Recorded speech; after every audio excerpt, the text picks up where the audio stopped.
Good evening, this is Nicholas Futek with a news brief. In local news, according to Newsday, a man who slit his own throat after leading police on a chase had been identified. The man was 43-year-old William Farnham, a resident of Bellport, New York. Farnham had led the police on a chase after two bodies had been discovered in his home. He ended up crashing into a utility pole in East Patchogue this Tuesday and was found bleeding profusely from the neck.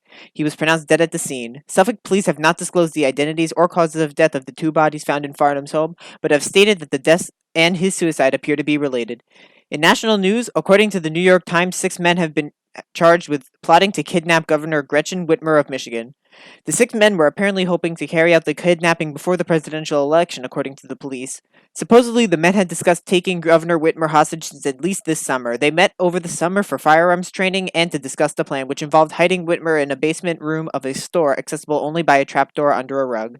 They had also apparently surveilled Whitmer's vacation home multiple times in August and September in preparation.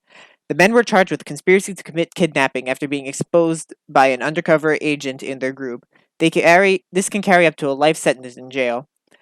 In regional news, according to local SYR.com, SUNY Binghamton President James Maltrias announced that the campus would be switching to remote learning for the next 2 weeks starting Thursday, October 8th. This announcement comes after a report that there have been 89 active cases of COVID-19 within a 14-day period.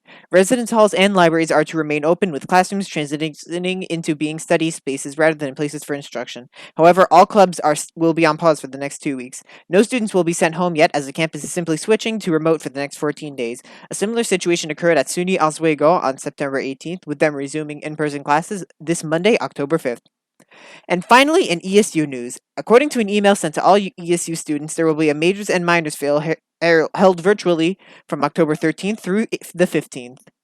This event will take place from 2 to 3:30 p.m. on those days. The Zoom link will be able to be found on Warrior Link. The event will have presentations by representatives of various departments about their respective majors and minors. And now for your weather forecast. Here in New Hyde Park at 5 o'clock, it is currently 62 degrees and partly cloudy. The high will be 64 degrees and the low of 47 degrees. Tomorrow it will be sunny with a high of 67 degrees and a low of 58 degrees. This has been Nicholas Vitak with your news brief.